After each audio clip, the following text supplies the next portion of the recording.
Christmas with Katyusha by Reading in Solitude. However could I forget the night I realized the meaning of Christmas? After years of school, months working on that ship, days ruminating that I would not be able to spend time with the one I loved, I'd come to a realization. It was 9:30 when I sat and stared at the clock on the wall. An hour till departure of the ship.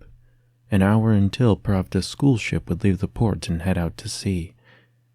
It was Christmas Eve, and here I was, leaving the ones I loved at shore. I'd only be out to sea for a few months.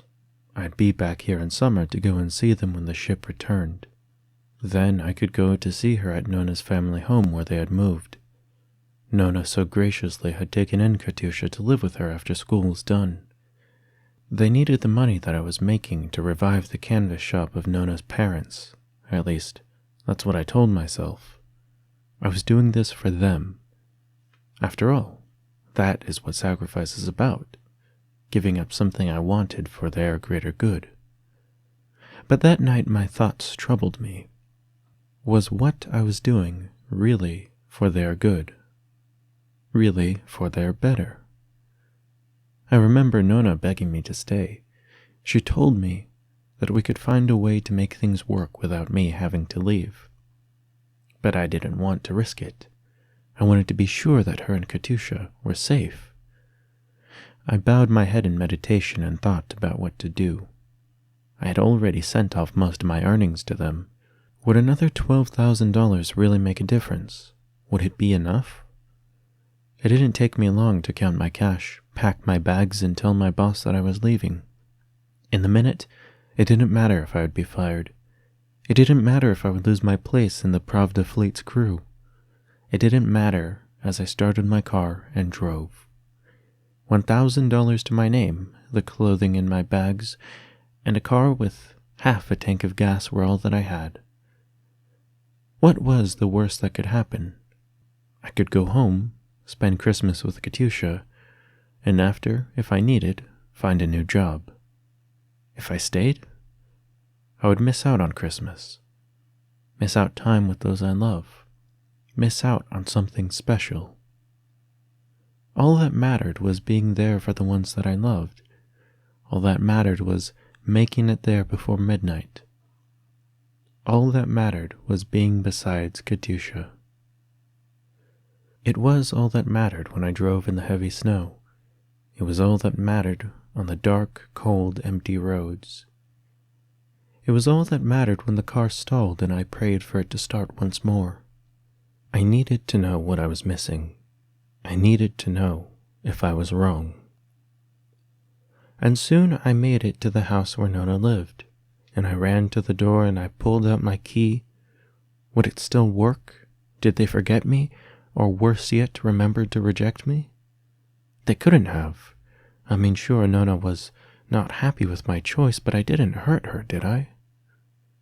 I pushed the key in and turned, undoing the latch to the home. There was a deep quiet in the house as I stepped inside and closed the door behind me. A light came from the room that I knew to be the living room, and I approached it silently. 'Twas the night before Christmas, and all through the house, not a tanker was stirring, not even the mighty Katyusha. "Begin, Nona." Katyusha smiled smugly as her name was brought up, and pulled her blanket up closer than it must have been earlier. In her hand she held a cup of hot cocoa, topped with no less than half a can of whipped cream. I peered in through the door hidden by the darkness. It seemed that they were having fun. They looked to be so happy. The tanks were all cleaned by their tankers with care, in the hopes that they'd be greeted with so much fanfare. The tankers all waited, restless in each their own cots, while visions of great battles played through in their thoughts. And Clara in her gown and Katyusha in her red tanker's hat thought long and thought hard from their beds of the pending combat. 'Twas then that they heard much of a clatter when Nona came in to inform them of the matter. Up from their beds they stood, while Nona came in with plenty of good. with gifts abundant, full of many new toys, and one special gift for the mighty Katyusha, joked Nona as she eyed her former commander jovially. It had been quite some time since I was let to see them all together, since I saw their smiles before me with mine own eyes. It is time now we commence our festivities together, with a gift for the one and only Katyusha. Hey, you can't rhyme using the same word twice, pouted Katyusha. Oh, well, I suppose I can hold on to your gifts until you help me come up with a better word to rhyme with your name, suggested Nona playfully while not showing her humor. Katyusha's jaw dropped as she nearly leapt from her seat. No, that's fine. Nona and Clara chuckled slightly before Nona at last began to hand out gifts. She reached into her red sack and pulled several boxes out, for each of the three, including herself. They each took turns opening gifts one at a time. It was much like it had been on our last Christmas altogether, only it seemed now that something was off. I couldn't tell what would be worse, them being fine at Christmas without me there, or them being hurt by my absence. A pair of bunny slippers for Katyusha, a headband for Clara, a back brace for Nona. It didn't take them long to go through all the gifts, but in the end, the three sat together in a room lit only by the Christmas tree beside them. It seemed as though something was stirring in her mind, and I felt a guilt building up in my gut. I should have been there with her in the moment, to see how she was, but it didn't feel right to barge in. It was too painful. And now for our final gift, said Nona as she drew something from her bag. A gift for you, from someone very special. Katyusha took it excitedly and opened the box up to look inside.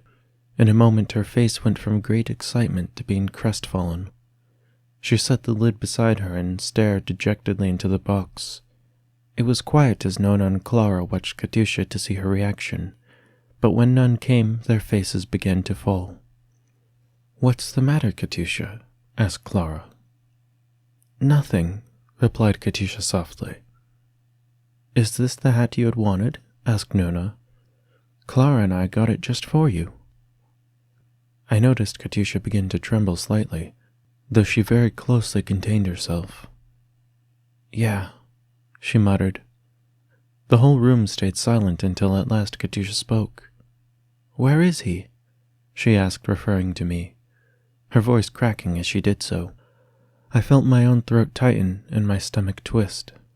Clara and Nona looked to one another before Nona spake. He couldn't make it, Katyusha. He really wanted to, but his work wouldn't let him.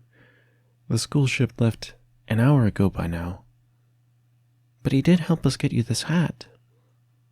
Katyusha looked down at the hat and squeezed it tightly. I watched with a lump in my throat as I realized Nona was lying to cover for me. At the very least, she was certainly leaving out the part where I was the one who insisted that I needed to leave in order to work. It was I who felt that the money that I would earn could offset any hardship of being away from them for 2 seasons until the school ship returned for summer. It was Nona who insisted that the money was not so important as I made it out to be. It was her who insisted that if I had faith, that we could find a way to get by just fine without my additional income. Nona and Clara hugged Katyusha for a while before Nona whispered to her, and her and Clara got ready to leave for the night. Nona stood in the door opposite of mine and gazed, and as I stared into the room through my door, I thought maybe she had seen me peeking inside as a smile came genuinely to her face. There is still time on this day. You never know what may come, she said to Katyusha. Perhaps a Christmas miracle, like many have come before. I love you very much, and I know he does too. They exited the other side of the room towards their quarters, leaving just Katyusha alone in the living room where she hugged her legs and stared at the window. She sighed softly and whispered something in a low voice, too quiet for me to hear. I stepped in the room quietly, just near enough that I could hear her speak. Of all the gifts Katyusha could and did receive, I would give them all away if only he could come home for Christmas, she whispered. I just wanted to hold her in that moment, but hesitation held me from moving forward. It was then that the floor gave way under me, squeaking as I stepped into a floorboard. Katyusha whipped herself around, and upon seeing me, ran from where she sat to having her arms wrapped around the lower part of my back.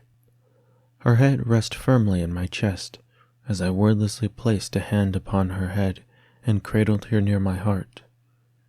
In a moment, all of the love that I had for her and all of my heart's deepest feelings spilled out as she hugged me still tighter, and I tried to recompense.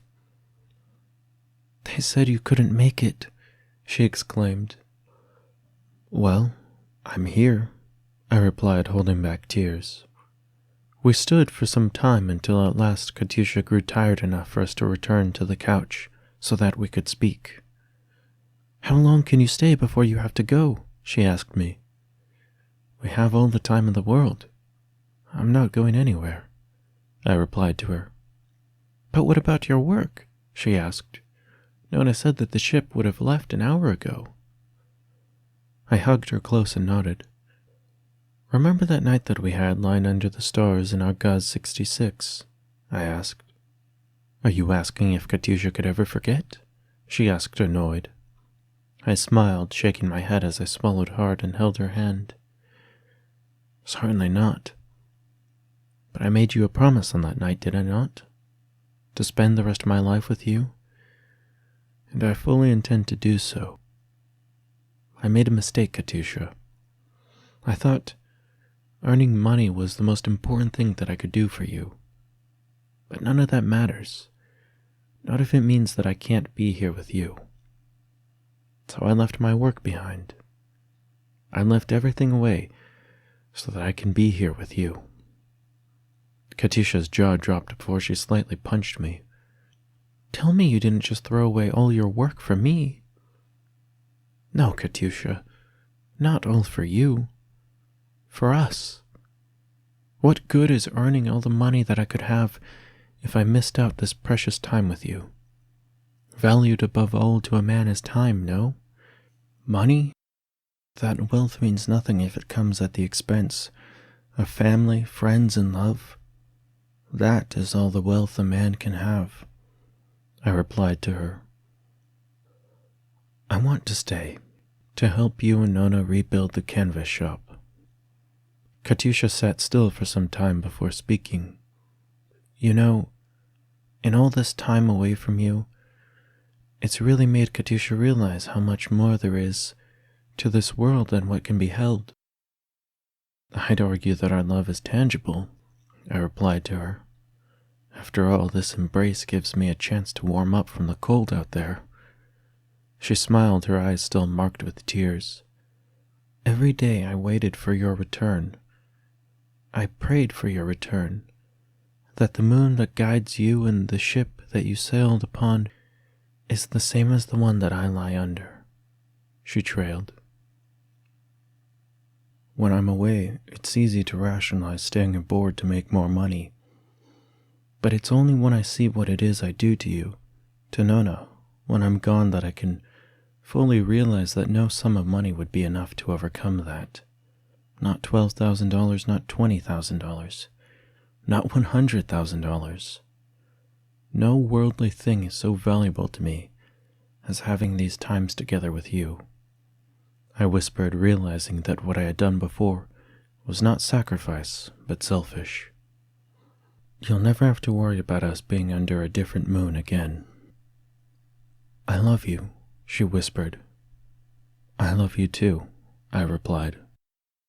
This is the greatest Christmas gift I could ever ask for, whispered Katyusha before we kissed with joy and with faith that coming together, we would make do with whatever came our way, together. Merry Christmas to all, and God bless.